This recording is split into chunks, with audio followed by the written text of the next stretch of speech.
أشرف الأنبياء والمرسلين سيدنا محمد وعلى آله وصحبه أجمعين. رب اشرح لي صدري ويسر لي أمري واحلل عقدة من لساني يفقه قولي. اللهم لا سهل إلا ما جعلته سهلا وأنت تجعل الحزن إذا شئت سهلا. اللهم يسر ولا تعسر، اللهم يسر ولا تعسر، اللهم يسر ولا تعسر. Alhamdulillah, kita merafakkan kesyukuran kehadrat Allah Subhanahu wa taala kerana dengan limpah dan kurnia-Nya dapat sama-sama kita berada di dalam masjid ini menunaikan salat fardu subuh berjemaah.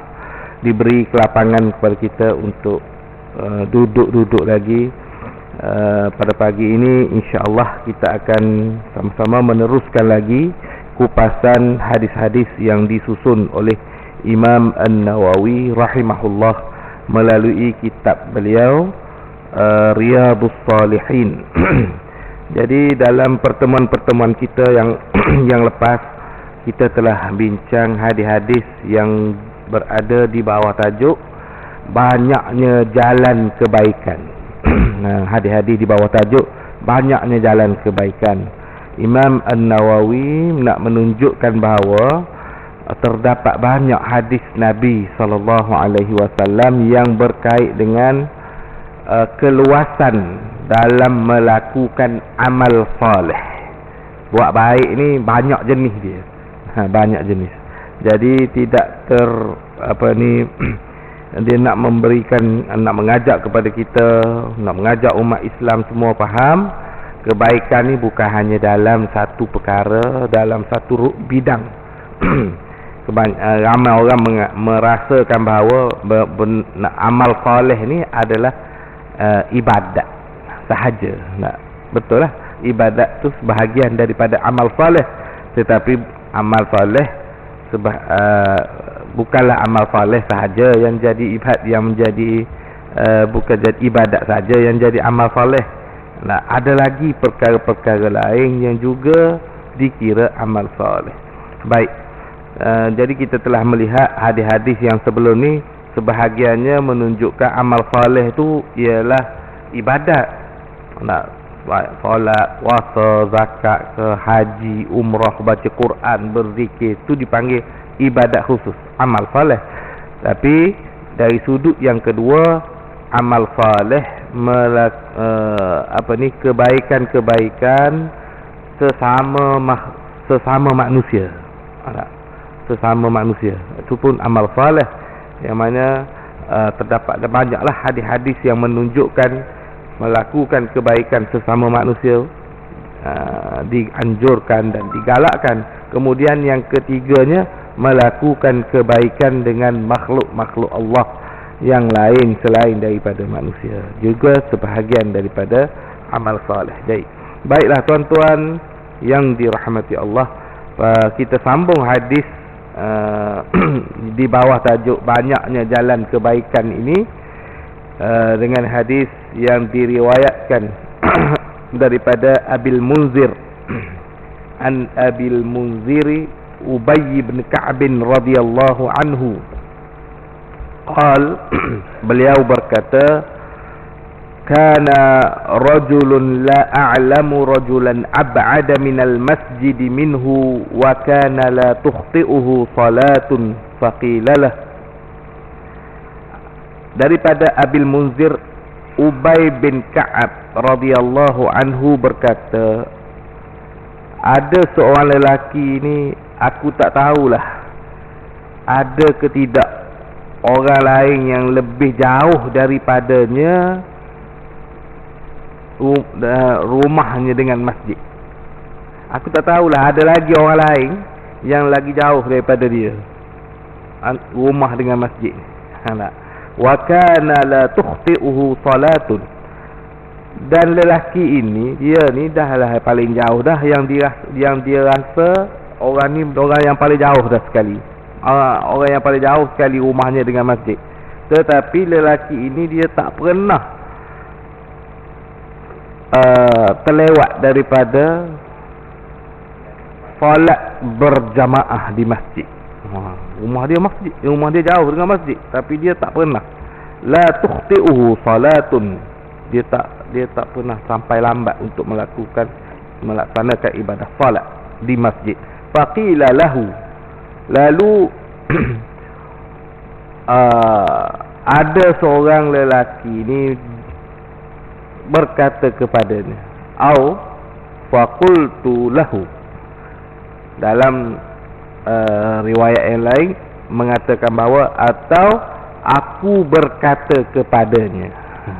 Maknanya ada orang kata kepada dia, disebabkan dia ni terlalu jauh rumah dia dengan masjid, lalu ada orang cadang lah, lau ishtaraita himaran tarkabuhu fi zulumat, apa kata kalau engkau beli seekor keldai supaya engkau dapat tunggang keldai itu dalam kegelapan, kan, nak pergi sembahyang subuh malam, nak balik daripada solat isyak, nak pergi solat isyak, nak balik sembahyang isyak ke, tak ada lah, bersorangan sangat nak dalam gelap tu. Sebab gelap negara, gelap pada zaman tu kita bayanglah mana ada lampu-lampu ni tak. Jadi gelap padang pasir ni pula dia tak serupa tempat gelap kita. Gelap kita ni gelap yang tertutup dengan pokok-pokok, semak-semak. Dia gelap tapi lapang gitu. Sebab pokok-pokok tak ada. Sebab dia padang pasir. Kalau tak padang pasir pun tanah yang tandus memang tak tumbuh pokok-pokok. Jadi bimbang, ada bahaya dia. Bahaya dia serigala ke apa ke boleh tiba-tiba muncul. Sebab ada depan mata. Sebab dia berluka-luka. Tak ada berluka-luka macam kita. Kita berluka ada takut je juga. Ada babi ikut celah berluka tu, ada boleh terlindung. Yang lapang sangat ni pun boleh bahaya juga. Jadi orang cadang kepada dia, beli keldai, duduk atas keldai tu, jalan malam-malam naik duduk atas keldai tu, tak ada lah bahaya. Wafir ramdai, begitu juga kamu boleh guna keldai tu ketika siang hari yang panas. Nak pergi sembahyang zuhur, nak balik sembahyang zuhur, lepas tu nak pergi sembahyang asar balik, ada panas lagi. Jadi orang cadang kepada dia supaya beli keldai seekor supaya boleh naik, kuranglah penat dia tu. Faqala, lalu tuan dia ni lah, orang ni kata, fama yasurruni anna manzili ila jambil masjid, aku tak berapa suka lah, kata dia. Orang yang jawab ni kata, aku memang tak berapa minat kalau rumah aku ni duduk dekat dengan masjid. Dia kata dia, tak minat pula lah rumah dekat masjid. Inni uridu an yuktaba li mamsyaya ilal masjid, kerana saya ni nak perjalanan saya pergi ke masjid ni dicatat oleh Allah Subhanahu wa taala. Maknanya ada, dia jadi dapat pahala lah. Aku nak berjalan, aku pergi ke masjid, dialah jauh-jauh ni, adalah pahalanya. Waruju'i idza raja'tu ila ahli, begitu juga pahala ketika aku nak balik nanti. Balik nanti balik semula ke rumah aku ni, aku dapat pahala pula lah sebab aku balik daripada masjid. Faqala Rasulullah sallallahu alaihi wasallam, lalu Nabi sallallahu alaihi wasallam bersabda kepadanya, qad jama'allahu laka dzalika kullahu, sesungguhnya Allah telah menghimpunkan pahala bagi kamu kesemua sekali. Pahala yang kamu datang daripada rumah kamu pergi ke masjid, pahala daripada masjid kamu balik semula ke rumah, Allah himpunkan bagi kepada kamu semua.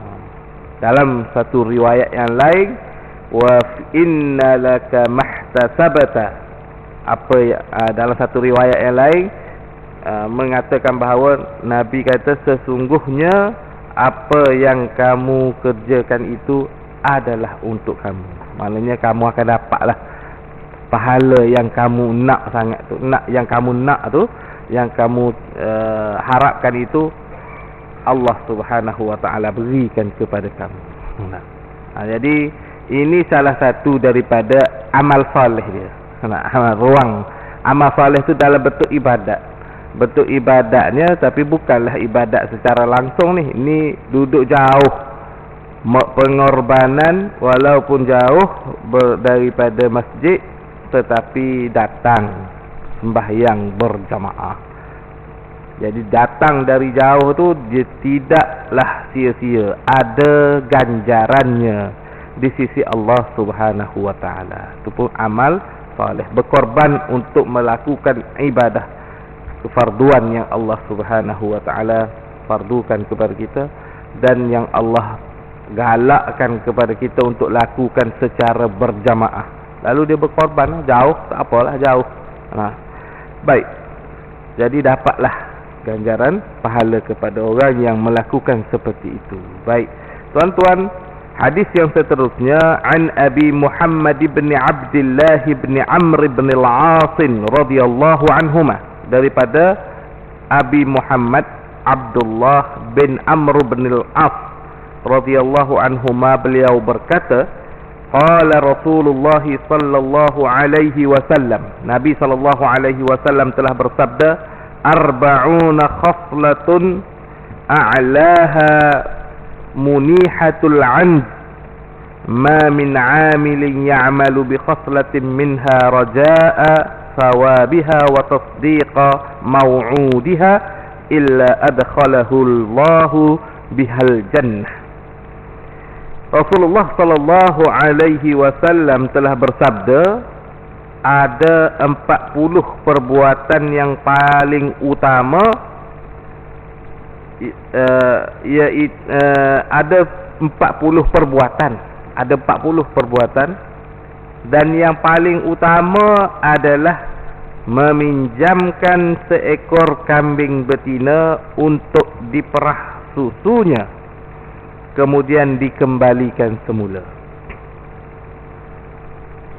Tidak ada seorang pun yang melakukan salah satu di antaranya dengan mengharap balasan di sisi Allah dan meyakini janji Allah, kecuali Allah akan memasukkannya ke dalam syurga dengan perbuatannya itu. Hadis riwayat Imam Al-Bukhari. Apa ni tuan-tuan maksudnya? Hadis yang nak memberitahu bahawa antara amal saleh yang dilakukan oleh manusia ni yang sangat dituntut, yang sangat digalakkan kepada umat Islam kalau nak buat amal saleh, nak dapat pahala ni, ialah dengan melakukan kebaikan kepada sesama manusia. Nabi bagi satu contoh kebaikan kepada sesama manusia ni. Apa dia? Bagi pinjam ke orang sesuatu ataupun memberi manfaat kepada orang lain, berkongsi manfaat dengan orang lain. Manfaat-manfaat yang kita ada. Contoh yang Nabi sebut ni kerana ini adalah zaman itu. Nabi bagi contoh tu untuk yang ada pada zaman tu lah. Zaman dia orang bela kambing, bela binatang lah. Penduduk pada waktu itu dia bela binatang. Jadi Nabi kata antara benda baik ini ialah binatang yang kita ada tu, binatang kambing yang kita ada, kambing tu ada susu, kita bagi pinjam kat orang, bagi pinjam kambing kita tu, bagi pinjam kambing. Kamu nak ambil apa-apa susu daripada kambing tu, ambil lah, lepas tu hantarlah balik. Lepas tu hantarlah balik kambing tu, tidak kata ambil sembelih, tak, ambil, lepas tu ambil lah susu kalau nak minum. Sebab dia zaman-zaman ini zaman minum susu yang macam tu lah, perah daripada kambing, lepas tu masak sikit, minum lah. Kita ni tak ada lah macam tu keadaan dia, sebab suasana yang berbeza. Nak jumpa kambing pun susah, apatah lagi nak jumpa kambing ada susu pula lah. Lagi tak dibagi orang. Jadi kita ni nak kena buat yang kambing juga ke? Bukan. Nabi nak bagi contoh ni. Nabi bagi contoh zaman tu benda mudah biasa yang orang bagi pinjam ialah kambing. Kita hari ni dah kalau ada orang perlu kepada nak tumpang ke nak bagi tumpang. Tapi beringat juga tumpang orang yang kenal lah. Yang tak kenal pun tak boleh juga dah lama sekarang. Dia bawa dadah, dia bawa apa, jadi susah kita pula. Kenal-kenal yang kenal-kenal kita tahu dia, tahu orang dalam cemas ke kita bantu. Maksudnya begitu. Kita ada motosikal lebih satu, kita pun pagi hari ni nak ambil, nak pergi nak anak, nak dia anak sakit ke apa semua, kita pinjamkan dia motosikal ke. Gitu keadaannya. Maksudnya membantu orang lain. Jadi kita kata nak tunggu kambing, nak buat seperti mana yang Nabi contohkan dengan dalam hadis ni, tak buatlah kitanya. Memang masa utama saya duduk di rumah bertingkat, mana nak ada bela-bela kambing lagi deh. Maksud hadis ni, ini adalah contoh perkongsian yang kita boleh buat dengan manusia lain. Sudah tentulah biasanya kita akan buat tu dengan orang yang kita kenal. Nabi tak ada lah kata bagi mentang-mentang bagi pinjam tu, bagi pinjam kat siapa saja. Kena juga guna akal. Bagi siapa saja yang kita tak kenal, kemungkinan untuk tidak dihantar balik tu ada. Kemungkinan dia jahat ke, dia melakukan sesuatu yang tidak-tidak dengan harta kita. Jadi sudah tentu dengan yang kita kenal, yang kita biasa, yang boleh kita bantu. Baik. Jadi perkongsian. Tuan-tuan, dalam duduk berperang antara Gaza dengan Israel ni, nampak ada saya jumpa satu video ni, seorang budak lebih kurang 14 ke 20 tahun, tak sampai 20 tahun budak tu, dalam 2-13 tahun tu, sampai ke mungkin antara 12 tahun ke 16 tahun, begitulah lebih kurang umur dia. Kan orang Gaza sekarang dalam keadaan lapar yang amat sangat, sebabnya Israel dah tutup habis pintu-pintu untuk nak bawa masuk apa semua, dia tak bagi. Jadi macam mana orang budak ni dia nak bantu juga. Budak ni dia orang Mesir, dia duduk dalam negara Mesir, dia nak bantu juga. Belah tu orang Gaza, tapi dia dah di dindingnya antara Mesir dengan Gaza ni, dia ada dinding yang sangat tinggi. Dia buat dah, memang Israel suruh buat dah lama dah buatnya. Jadi orang Mesir dengan Egypt dia tak boleh nak pergi mari, tak boleh, sebab ada dinding yang tinggi tu dan tebal. Macam mana dia nak tolong juga? Dia tahu orang sebelah sana ni lapar sebab dia tengok melalui TV dan sebagainya. Lalu budak ni dia cari jalan tebuk dinding. Tebuk dia, kalau tebuk besar-besar nanti orang nampak, orang tahu. Dia cari jalan, dia tebuk dinding ni tu, adalah sebesar lubang tu, ada sebesar botol ni ya. Memang TV tu ada tunjuk, TV Al Jazeera. Lubang tu besar ni ya. Dinding tu mau tebal ni pak. Tebal lah dinding tu, bukan kata macam dinding rumah kita, dia buat jenis tebal-tebal ni. Jadi jauh lah nak masuk ni, sampai ke tembus sebelah sana ni panjang kan, ada sekaki lebih, 2 kaki gitu. Jadi dia tebuk sampailah, berjaya lah tebuk sampai ke sebelah sana. Wartawan tu dia tengok dia tunjukkan budak ni memberi bantuan kepada orang Gaza dengan cara dia pergi cari dengan siapa-siapa yang nak beri sumbangan roti kepada orang Gaza. Orang Gaza tak ada makanan, dia beli roti, dia dapatkan roti dia tu yang macam roti canai tu, tetapi kering tu. Dia gulung roti tu jadi macam batang kayu panjang macam tu. Dia pun masukkan melalui lubang yang dia buat. Lubang belah sana, tarik roti. Oi, aku nak bagi roti dia pun bagi roti. Jolok pula dengan kayu, tolak biar keluar roti. Belah sana pun tarik. Wartawan Gaza tu tanya dia, bagus ni, kamu tolong ni. Berapa banyak dah kamu hantar roti ke sebelah sana? Kamu transfer roti tu ke sebelah sana berapa banyak dah? semenjak kamu buat ni lebih kurang berapa banyak?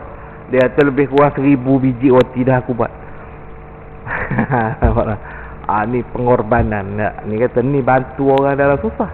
Waktu dia perlu, apa benda dia perlu, masa itulah yang paling utama untuk diberikan bantuan. Dia perlukan makanan. Kawan ni tak boleh. Budak orang tu bukan fikiran orang tua. Budak-budak umur dalam 12 ke 16 tahun macam tu. Ni hadis ni menunjukkan begitu keadaannya. Nabi SAW menganjurkan untuk bagi pinjam. Ni bagi pinjam. Tadi ni kisah orang budak Mesir tu, di Mesir tu dia budak yang memberi, menyumbang. Baik. Hadis yang seterusnya, tuan-tuan, an Adi bin Hatim radhiyallahu anhu qala sami'tu an-nabiy sallallahu alaihi wasallam yaqulu.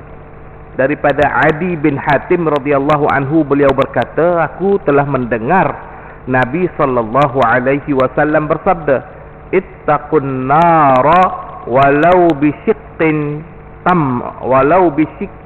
tamrah. Nabi kata, muttafaqun alaih. Hadis ini diriwayatkan oleh Imam Bukhari dan juga Imam Muslim. Nabi bersabda, takutlah kamu kepada api neraka. Maknanya takutlah pada kedahsyatan neraka ni. Kamu kena takut.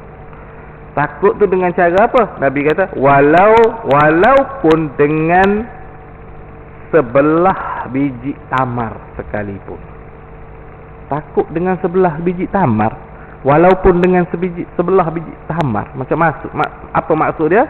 Maknanya dengan maksud takut kepada api neraka, maknanya cuba untuk mengelakkan masuk ke dalam neraka ni dengan cara berinfak, memberi, menyumbang.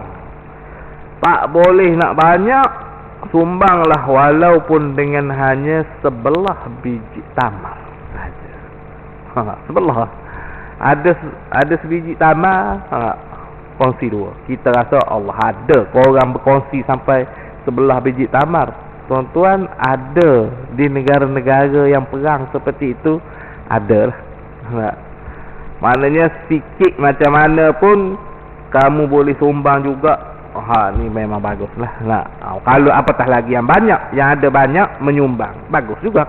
Tapi kalau tak ada banyak, sedikit pun boleh disumbangkan. Tuan-tuan, mereka-mereka yang duduk di negara-negara yang perang ni, mereka makan dia, kita tak dapat bayangkan. Yang kelaparan semua. Yang duduk berjihad, yang duduk berperang tu, makan dia apa? Makan dia buah tamar tu. Sehari tu sebiji je dia makan. Bak makanan pun tak ada. Dia bukan berperang dalam keadaan bermewah-mewah. Makanan anytime ada orang hidang ke semua, tak ada. Dalam keadaan serba tak cukup tu. Dia serba kekurangan makanan, air, orang sekat lama dah. Apa yang dia dia makan? Apa yang dia makan? Buah-buah tamar. Sebiji juga tu sehari. Dia bukan untuk dia makan sepinggan. Sebiji 2 biji je satu hari. Sebab apa? Sebab kita ni kena jimat. Tak tahu sampai bila orang nak sekat makanan masuk. Tamar yang ada tu, tamar yang dijimatkan makan dia. Tuan-tuan, dalam 1 tahun tu telah berlaku peperangan juga antara Gaza dengan Israel. Pernah satu terowong, ini ada dalam berita Al Jazeera juga, dalam YouTube tuan-tuan boleh tengok, tapi dia dalam bahasa Arab lah. Satu terowong tu telah dibom pada tahun 2014 kata silap saya. Dia bom terowong tu sehingga runtuh terowong tu. Tersekatlah orang yang ada duduk dalam terowong tu, tak boleh nak keluar. Terperangkap. Tersekat lah. Terperangkap. Ramai jugalah yang ada dalam terowong tu. Terperangkap situ dalam 21 hari. Dalam keadaan tak ada cahaya. Tak ada bekalan makanan yang banyak. Tak ada bekalan banyak, ada sikit je makanan. Lalu selepas mereka ditemui, sebab orang tak tahu dia ada duduk dalam tu, bila digali balik, orang yang mencuba menyelamatkan, mencari, takut-takut ada orang yang ada terperangkap dalam tu, akhirnya selepas 21 hari barulah terjumpa balik. Boleh buka balik lah terowong tu yang telah dibom runtuh tu, buka balik. Dalam Al-Jazirah lah ni saya tengok, mereka buat temu ramah dengan wartawan. Apa yang berlaku? Orang tanya dia, kamu makan apa dalam ni 21 hari ni lah, 3 minggu ni terperangkap. Dia kata, kami kebetulan ada buah tamar. Buah tamar ni kebetulan ada yang tu je lagi. Lepas tu, berapa banyak kamu makan? Satu hari pagi makan sebelah buah tamar yang satu tu, pagi makan sebelah, petang makan sebelah. Soalnya sebiji lah sehari atas orang. Dan bekalan pada selepas 21 hari tu, bekalan tinggal sikit je lagi. Maknanya kalau kata seminggu lagi tak jumpa juga, mungkin akan mati dalam keadaan lapar gitu je lah. Air pula macam mana kamu ada? Ni mereka ceritakan, subhanallah, dia kata kami duduk dalam terowong ni, dia kata memang tak ada bekalan air dah lah, kebetulan habis dah air. Tiba-tiba terjumpa satu tempat dalam terowong tu, kawasan yang keluar air, dia kata. Dia tunjuklah kawasan ni. Ni kawasan ni, becak-becak jadi bukanlah air tu keluar dalam cantik semua kan. Keluar air yang dalam bentuk berselup air tu. Keluar jadi ada basah, kemudian jadi ada lopak air sikit dalam tu. Jadi kami pun ambil daripada air daripada sini lah untuk minum. Macam mana minum air ni berlumpur? Kami ambil satu botol macam ni. Lepas tu kebetulan pula ada kertas kita tu, kertas A4 tu, kertas biasa tu. Ambil air daripada tu, tapih dengan kertas dia. Lepas tu yang masuk dalam botol ni bersih lah sikit berbanding dengan ambil terus minum. Ambil air minum terus dia berlumpur. Ambil tapih dengan kertas. Ada selai kertas letak atas, tunggu air tu menitik tak berjernih sedikit berbanding dengan tak tapih. Itulah yang kami minum selama dia 21 hari. Tu dia tuan-tuan, pengorbanan jihad orang nak membebaskan negara mereka, begitu payah dan periknya. Itu adalah pengorbanan yang mereka lalui lah. Mereka ceritakan pengalaman melalui satu rancangan di dalam melalui TV Al-Jazirah, dan Al-Jazirah letakkan di dalam YouTube. Ni nak beritahu apa ni? Manakala dalam hadis ni pula tuan-tuan, manakala dalam hadis ni nak beritahunya ialah galakan supaya menyumbang. Galakan supaya orang Islam ni menyumbang lah. Sebab apa? Menyumbang tu boleh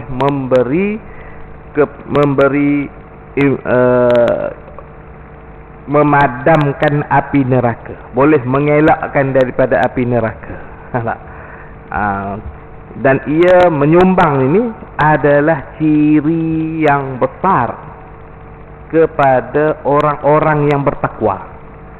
Kita tengok balik dalam Al-Quran, di dalam surah Al-Baqarah, di permulaan surah Al-Baqarah, kita buka Al-Quran, surah yang mula-mula selepas Al-Fatihah, surah Al-Baqarah, muka surat yang mula-mula dalam surah Al-Baqarah, Alif Lam Mim. Alif Lam Mim, Zalikal kitabu la raiba fihi, inilah sebuah kitab yang tidak ada sebarang keraguan di dalamnya. Hudal lil muttaqin, menjadi pedoman kepada orang-orang yang bertakwa. Orang yang bertakwa itu macam mana? Allah jelaskan pada ayat yang ketiga. Allazi hudal lil muttaqin, alladzina yu'minuna bil ghaibi wa yuqimuna as-salata wa mimma razaqnahum yunfiqun. Dalam ayat itu Allah memberitahu ciri orang yang bertakwa. Alladzina yu'minuna bil ghaib, yaitu orang yang bertakwa ialah orang-orang yang meyakini perkara gaib. Wa yuqimuna as-salah, dan dia mendirikan salat. Wa mimma razaqnahum yunfiqun, dan orang yang bertakwa itu ialah orang-orang yang dari apa yang kami berikan kepada mereka, mereka infakkan sebahagian darinya. Maknanya berkongsi sebahagian daripada rezeki yang Allah bagi kepada kita lah. Nah, sebahagian tu bukan maksud bahagi dua. Sebahagian yang kita mampu lah, yang kita rasa kita boleh untuk memberi, berkongsi dengan orang lain. Jadi ia sebahagian daripada amal saleh yang ada. Tambah-tambah pula dilakukan dalam keadaan ikhlas, bukan mencari pujian, dilakukan dalam keadaan sembunyi, tak nak orang tahu, kerana nak mencari keredaan Allah Subhanahu wa taala. Maka ini adalah satu perkara yang besar.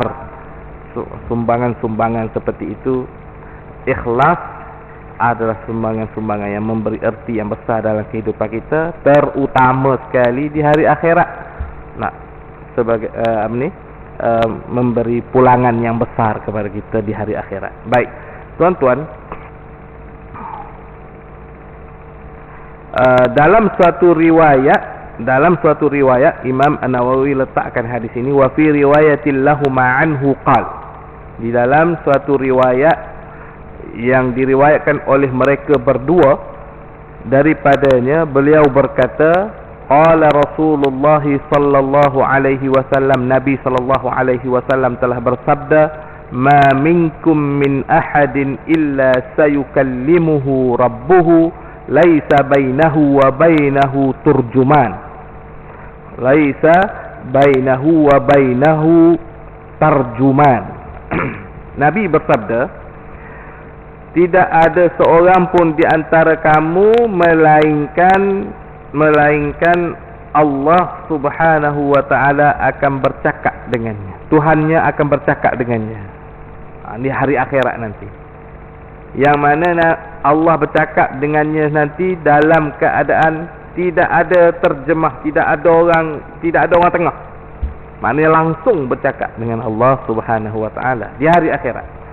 Fayanzuru aymana minhu fala yara illa ma qaddama, wa yanzuru ash'ama minhu fala yara illa ma qaddam, wa yanzur baina yadayhi fala yara illa an-nara tilqa'a wajhihi fattaqun nar walau bi shiqqin tamrah faman lam yajid fa bi kalimatin thayyibah. Nabi kata.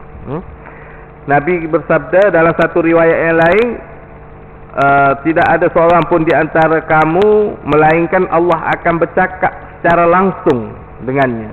Tidak ada penterjemah pun di antara keduanya nanti.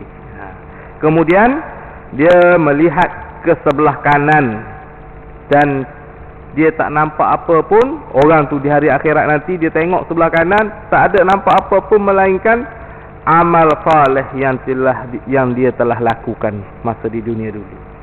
Kemudian dia tengok pula sebelah kiri, dan tidak ada sesuatu yang dia lihat pun kecuali amalan yang dia telah lakukan juga. Sebelah kiri pun dia tengok amal juga yang dia dah buat.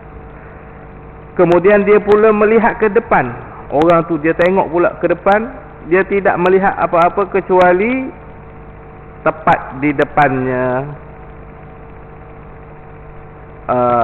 neraka. Ada neraka depan dia. Maka Nabi bersabda, takutlah kamu terhadap neraka, walaupun hanya dengan bersedekah separuh kurma sahaja. Dan sesiapa yang tidak memiliki, maknanya bagi orang yang walaupun sebelah tamar pun dia tak boleh nak bersedekah kerana tak ada, maka Nabi kata cukuplah dengan kata-kata yang baik. Maksudnya bercakap baik pun boleh juga, dapat masuk surga juga. Kalau tak adalah nak benda yang nak disumbangkan, nak kerana kemiskinan, kerana ketidakmampuan kita, tak ada benda pun yang kita boleh menyumbang dari sudut nak menyumbang, maka tak apalah, tak boleh nak menyumbang. Maka kamu buat pula benda baik yang baru, yang lain. Apa benda baik yang lain? Bercakap dengan kata-kata yang baik. Tidak bercakap dengan kata-kata yang kesat, tidak bercakap dengan kata-kata makian, cakap dengan kata-kata yang buruk. Ada bercakap dengan baik. Dah lah tak boleh nak bersedekah, bercakap buruk pula, lagilah dahsyatnya. Jadi baik. Jadi Nabi memberi pilihan bagi orang yang tak ada, tak apalah, kamu tak boleh nak bersedekah, memang tak boleh pun, dah nak bersedekah tak ada. Tapi buatlah benda baik kot lain pula. Ada lagi benda lain yang boleh memasukkan orang ke dalam syurga. Baik, kemudian tuan-tuan, hadis yang seterusnya, an Anas radhiyallahu anhu qala, daripada Anas radhiyallahu anhu beliau berkata, qala Rasulullah sallallahu alaihi wasallam, Nabi sallallahu alaihi wasallam telah bersabda, innallaha la yarda 'anil 'abdi an ya'kula aklatan fayahmadahu 'alaiha. Sesungguhnya Nabi SAW telah bersabda, sesungguhnya Allah redha kepada hamba-hambanya yang ayyakula aklatan, yang mana apabila dia seorang hamba tu dia makan sesuatu makanan, fayahmadahu 'alaiha, lalu dia memuji Allah. Alhamdulillah. Masa makan tu dia duduk makan, alhamdulillah kita dapat makan. Alhamdulillah kita makan macam ni pun kita dapat makan. Mungkin kita makan biasa-biasa, alhamdulillah dapat makan biasa-biasa pun dapat makan. Ada orang tak dapat makan. Ada orang harta banyak, tak boleh nak makan. Ada orang tak boleh makan kerana tak ada harta nak makan, tak ada duit nak makan. Ada orang ada banyak duit tapi tak boleh makan kerana kesihatan dia tak membenarkan dia makan. Jadi kita yang dapat makan ni, alhamdulillah. Makanlah apa benda pun, alhamdulillah. Dapat makan benda yang mewah, alhamdulillah. Dapat juga rasa benda mewah macam ni, walaupun tak selalu. Dapat makan benda biasa, alhamdulillah. Dapat juga makan. Au yashrabu syurbata fayahmadahu 'alaiha. Ataupun seseorang itu Allah redha juga sekiranya dia tu minum kemudian dia memuji Allah Subhanahu wa taala di atas minumannya. Dapat minum air, dapat minum. Pagi-pagi ni tuan-tuan pergi minum teh tarik, alhamdulillah. Orang lain umur macam kita dah tak boleh minum teh tarik, kita boleh lagi, alhamdulillah. Tapi jangan banyak-banyak. Jangan banyak-banyak, takutnya bawa penyakit pula. Alhamdulillah, orang lain masa ni kita tak boleh dah nak makan. Orang lain duk potong kaki, orang lain duduk gini, kita boleh lagi minum, alhamdulillah. Baik, jadi sentiasa kita dalam bersyukur kepada Allah Subhanahu wa ta'ala. Orang yang dah tak boleh minum pun, dia ada syukur dia juga. Alhamdulillah, dia minum air sejuk je, alhamdulillah. Kita boleh minum air sejuk, mujurlah juga. Kalau tidak, orang lain minum air kok ayah, lagi dia bersyukur. Sentiasa dalam bersyukur ke hadrat Allah Subhanahu wa ta'ala. Hadis ini diriwayatkan oleh Imam Muslim. Baik, kemudian tuan-tuan kita lihat satu dua hadis lagi. An Abi Musa radhiyallahu anhu anin Nabi sallallahu alaihi wasallam qala, daripada Abu Musa radhiyallahu anhu, daripada Nabi sallallahu alaihi wasallam, baginda Nabi sallallahu alaihi wasallam telah bersabda, ala kulli muslimin sadaqah. Nabi kata, setiap muslim itu mesti bersedekah. Nabi kata, qala ara'aita illam yajid. Lalu ada sahabat Nabi ni bertanya, ya Rasulullah, bagaimana pula kalau orang tu dia tak ada apa-apa yang dia nak bersedekah? Ya. Bagaimana kalau dia tidak memiliki apa-apa? Qala ya'malu biyadaihi fayanfa'u nafsahu wa yatasaddaq.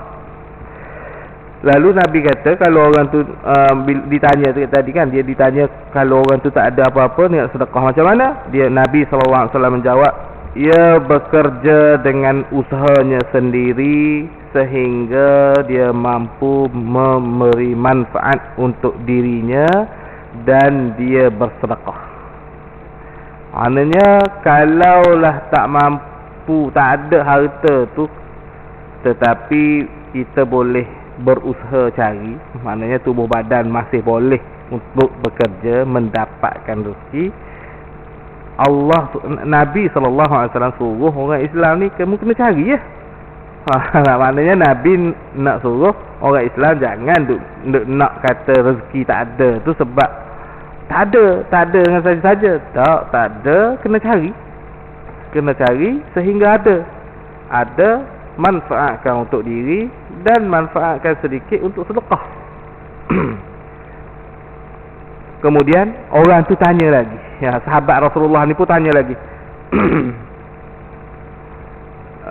Qala ara'aita illam yastati', bagaimana pula ya Rasulullah kalau orang tu tak mampu nak bersedekah? Lalu Nabi SAW bersabda, qala yu'inu zal hajatil malhuf. Nabi kata hendaklah dia menolong orang yang lemah, yang memerlukannya. Kalau siapa-siapa tak boleh nak memberi kerana tak mampu, ada kemampuan nak berkongsi rezeki ni tak boleh, maka bantulah orang lain dalam bentuk yang tak perlu rezeki, tak perlu harta. Nah, bantu untuk tenaga lah, bantu benda-benda yang tenaga lah. Biasanya. Lalu orang sahabat Rasulullah ni tanya lagi. Ara'aita illam yastati', macam mana pula ya Rasulullah kalau dia tak mampu juga? Nak bantu yang tenaga pun tak mampu juga sebab dia pun dah tua ke, kerana dia sakit ke apa semua. Lalu Nabi SAW bersabda, ya'muru bil ma'rufi awil khair. Hendaklah dia orang tu menganjurkan orang lain supaya melakukan kebaikan. Paling-paling tak boleh pun nak berkongsi harta, nak membantu pun kerana lemah. Nasihat orang lah supaya buat baik. Nasihat orang supaya tinggalkan perkara yang keji, yang mungkar, yang berdosa. Maknanya kena berbakti juga. Baik. Kemudian sahabat ini bertanya lagi, ara'aita illam yaf'al, bagaimana pula ya Rasulullah kalau orang ni dia tak mampu juga? nak suruh orang buat baik pun tak mampu. Maka Nabi SAW pun bersabda, qala yumsiku 'anis syarri fa innaha sadaqah. Nabi bersabda, kalau orang tu tak mampu jugalah nak ajak orang supaya lakukan kebaikan, hendaklah orang tu mencegah diri dia daripada buat jahat. Cukup lah. Maknanya nak ajak orang lain nak buat baik pun tak, nak daripada nak bersedekah tak boleh, nak berkongsi harta ni tak mampu, kemudian menyumbang dari sudut tenaga pun tak mampu, nak mengajak orang ke arah kebaikan pun tak mampu. Paling-paling Nabi kata jaga diri sendiri supaya tak buat jahat. Cukup. Kerana itu termasuk sebahagian daripada sedekah juga, Nabi kata. Sedekah yang dimaksudkan di sini ialah termasuk dari kebaikan-kebaikan juga, amal soleh juga. Dan paling-paling tak boleh nak buat apa, aku tinggalkan diriku daripada melakukan kejahatan. Baik tuan-tuan, kerana apa? Kerana kemiskinan ni, kemiskinan dan kefakiran yang melampau ni, dia boleh membawa kepada kejahatan. Sebab tu Nabi kata cegah diri kamu daripada buat jahat. Sudah. Sebab apa? Sebab kemiskinan dia boleh bawa kepada kejahatan, kemiskinan melampau. Sebab orang ni bila dia kan, antara negara mana-mana pun dia akan bila semakin miskin rakyat dia, masalah akan semakin banyak sebuah negara. Semakin tinggi jenayah. Sebab apa? Sebab orang tak ada nak makan, tak ada harta, dia jadi stres. Bila dia stres, dia tak dapat juga nak cari untuk makan ke untuk diri dia, untuk keluarga dia.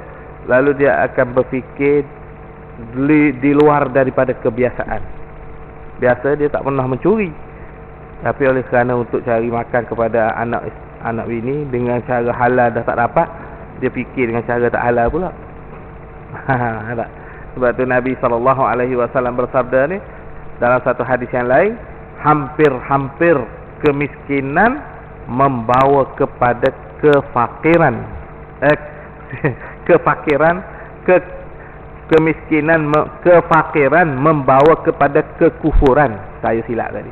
Hampir-hampir kefakiran membawa kepada kekufuran. Kekufuran di situ bukanlah jadi murtad.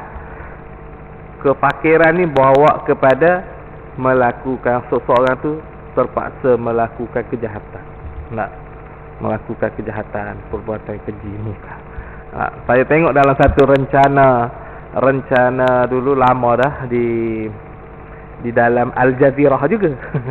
Ni bahasa Arab juga, satu rencana ni sangat menarik ya. Negara yang paling banyak penyeluk saku, negara mana tuan-tuan? India. Dalam rencana tu dia kata di Barcelona, Spanyol, dalam Spanyol, Barcelona. Lepas tu dalam Spanyol tu bukan semua tempat, di Barcelona tu lah. Barcelona tempat orang main bola hebat tu, Barcelona. Lepas tu kenapa pula banyak situ? Banyak pencuri kat situ. Orang-orang miskin daripada negara-negara lain datang ke negara tu untuk menjadi penyeluk saku di situ. Bukan saja orang Barcelona tu saja yang mencuri. Orang dari negara lain pun sanggup datang. Orang negara-negara miskin lain pun sanggup datang. Sebab apa? Sebab hukuman dia terlalu ringan bagi penyeluk saku. Macam mana hukuman dia?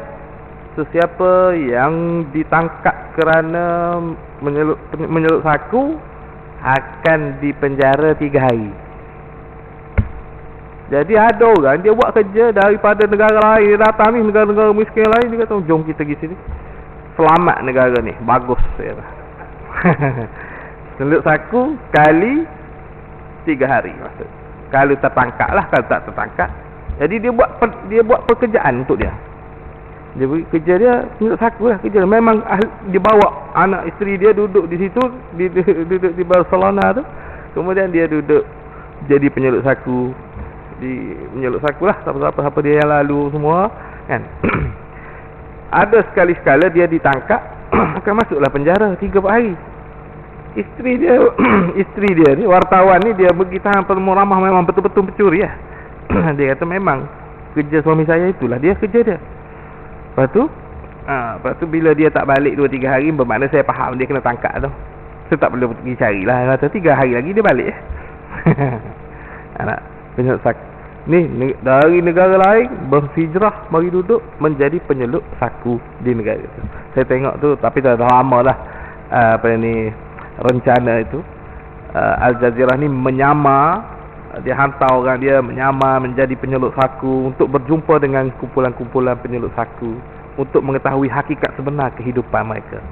Baik, ni sebab kenapa dia sanggup aja ni? Kerana kemiskinan. Sanggup buat benda yang jahat, yang keji lah. Tu penyeluk saku. Penyeluk saku di negara kita pun ada jugalah yang membawa kepada kejahatan ini. Kalau kerana kemiskinan melampau, dibawa lagi. Sebelum ni tak pernah pun menceroboh rumah orang, jadi menceroboh. Sebab apa? Kemiskinan. Sebab itu antara perkara yang utama yang perlu selesaikan oleh pemerintah Mana-mana sahaja negara, dia boleh merintah, dia mesti berusaha menaikkan ekonomi masyarakat. Kerana dengan menaikkan ekonomi masyarakat sahajalah boleh mengurangkan, dengan cara tu boleh mengurangkan jenayah. Manusia ni bila dia cukup, dia tak berasa lah sangat nak pergi buat jahat orang lain, nak pergi ambil hak orang lain, nak pergi merompak semua. Sebab apa? Bila dah cukup. Bila tak cukup tu. Tetapi ada jugalah kes-kes yang orang merompak, mencuri apa semua kerana nak mendapat kemewahan. Itu pun satu masalah jugalah. Itu masalah lain lagi lah. Baiklah tuan-tuan, saya rasa setakat itu sajalah perkongsian kita untuk pagi ini. Dan Alhamdulillah, memang hadis ni pun dalam tajuk ni, di bawah tajuk banyaknya jalan kebaikan ni, sampai kepada hadis ini saja. Dan insya-Allah dalam pertemuan kita yang akan datang, insya-Allah kita akan bincang hadis-hadis di bawah tajuk sederhana, dengan maksud tidak berlebih-lebihan dalam beribadah. Pelik sikit tajuk. Tajuk je sederhana, tidak berlebih-lebihan dalam beribadah. Tapi dia ada maksud dia lah, tidak berlebihan di situ. Baik, insya-Allah dalam pertemuan akan datang kita akan bincangkan hadis-hadis di bawah tajuk ini. Mudah-mudahan pertemuan kita pada hari ini ada kebaikan dan manfaatnya, dan mudah-mudahan kita sama-sama boleh beramal berdasarkan kepada kefahaman yang betul, dan dengan cara kita memiliki ilmu atas pesan-pesan melalui hadis Nabi sallallahu alaihi wasallam ini. Sekian, wabillahi taufiq wal hidayah, wassalamu alaikum warahmatullahi wabarakatuh. A'udzu billahi minasy syaithanir rajim. Bismillahirrahmanirrahim. Alhamdulillahirabbil alamin, wassalatu wassalamu ala Rasulillah wa ala alihi wa sahbihi ajma'in. Allahumma aghnina bil ilmi wa zayyinna bil hilmi wa akrimna bit taqwa wa jammilna bil afiyah. Rabbana atina fid dunya hasanah wa fil akhirati hasanatan wa qina adzaban nar. Wa sallallahu ala sayyidina Muhammadin wa ala alihi wa sahbihi wa baraka wa sallam. Walhamdulillahi rabbil alamin. Taqabbalallahu minna wa minkum.